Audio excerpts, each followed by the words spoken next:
Hey everyone, here's a bit of an explanation for project number 1, studies on line, shape, value, and texture. And hopefully what I explain to you here will be a bit more than just reading through it when you look at it on Canvas. I would like you to complete 4 images for this assignment. And the images are dealing with line, shape, value, and texture. So the first piece that's due is a line study. So you're going to use one or more sheets of that black construction paper that I've given you, and you're going to cut up the strips of paper in various widths, from extremely narrow to rather wide. Use curved or straight lines, or a combination of them. Consider how 2 thin lines placed in close proximity may bear a similar weight and balance a medium line. Consider how directionals leading off and onto the page drive the eye through the space. Make a visual path for the viewer and create a focal point. So on your 9x12 Bristol board, create a 6-inch by 9-inch window with a pencil and tape off the border around the area with removable tape. So arrange strips of paper on your 9x12 Bristol board within that 6 by 9-inch window. And I suggest photographing different arrangements before you finally glue them down on the Bristol board with a glue stick or with rubber cement. Okay, number 2 is shape study. So using black construction paper again, cut various sizes of a chosen shape. It could be ovals, circles, triangles, rectangles, or polygons. But try to stay away from kitschy kind of shapes like hearts and stars. I think we can go beyond that and really think more abstractly and create more interesting type of things. So create an asymmetrical composition from these, considering alignment and positive and negative space. You may only use one shape, but you may overlap them or group them. Think about how larger groupings or new shapes overlapping can create compositional weight, and also how negative space shapes are created. Avoid unwanted compositional tensions, and feel free to use your sketchbook to experiment with different ideas by drawing sketches of your ideas before you commit to cutting and pasting. Okay, number 3 is a value study. I want you to use paint to create as many different and varied marks as you can. Produce as many applications and surface textures as you can on the given surface of this Bristol board material. In general, just play, splatter, dry brush, blotch, move the material around, and experiment with different things. Next, select a portion to zoom in on and create a drawing in pencil, carefully rendering the selected area. And remember, there should be 6 by 9-inch borders. So find a composition that has a wide range of value and plenty of dark to break up the space and challenge your sensitivity with graphite. Attempt to make it exquisite. The 4th is a texture study. I want you to look for a variety of textures on your own and generate or build a grid of a minimum of 8 small compositions derived primarily from observing surface texture and sketching those textures with black pencil or pen in your sketchbook. Consider the arrangement of positive and negative space in the texture that you choose and the proportion of dark to light. Is there enough value contrast to make the arrangement of each texture interesting?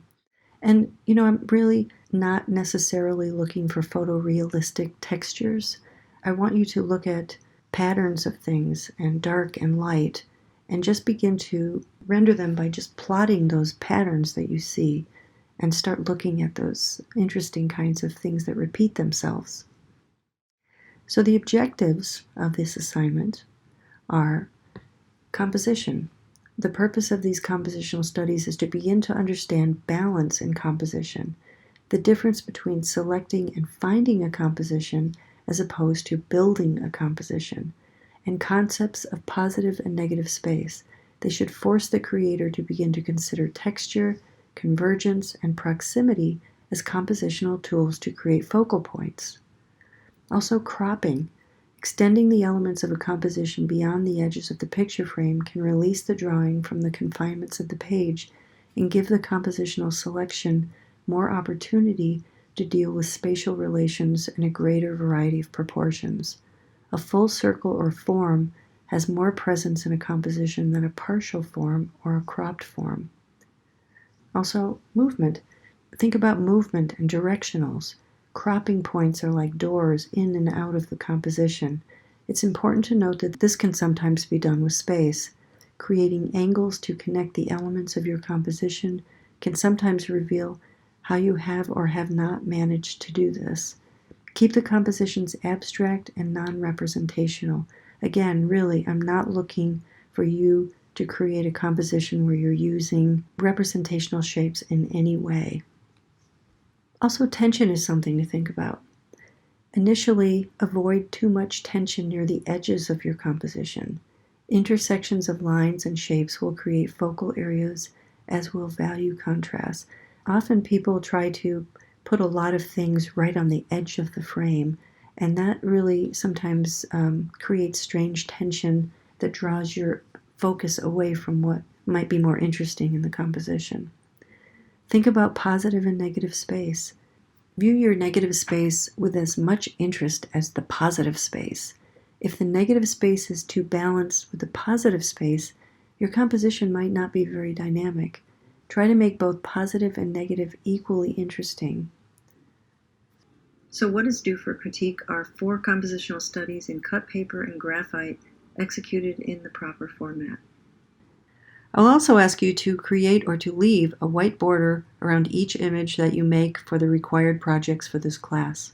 Most of your images will be created on the Bristol board that I've given you, and you'll be creating an area that you'll be working within, and you'll be taping off a border. So once you remove the tape when you're done with the image, you can add your signature, include your name, the name of the project, the number of the piece, and the date that it was completed.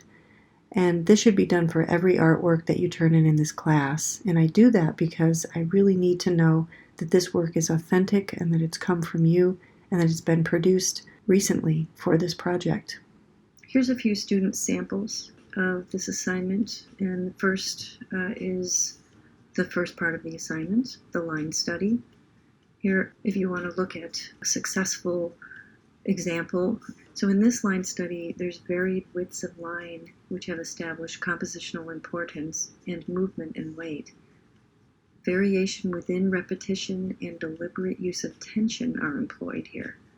Cropping is utilized to allow the viewer to enter and leave and re-enter the space. In this shape study, triangles are overlapped and cropped to create a strong positive and negative relationship. Decide if you want to glue the shapes over other shapes or cut them to fit cleanly. The implied border can work here, this shape that's been created. In this drawing study, values and grays are used effectively, as are 3 arcing directional movements that take us in and off and back into the space. So we're coming into the space and we're moving out of the space because of these strong directional lines. This study makes beautiful use of grays and tones with accents all the way to white and black. This study fills the area nicely with value and sensitively captures textures and makes use of fluid directional movements. It's also considering positive and negative spaces in a beautiful way. This study considers edges and implied borders. It makes use of light grays as well as having a range of values. It pays close attention to the detail and proximity of values for focus and hierarchy.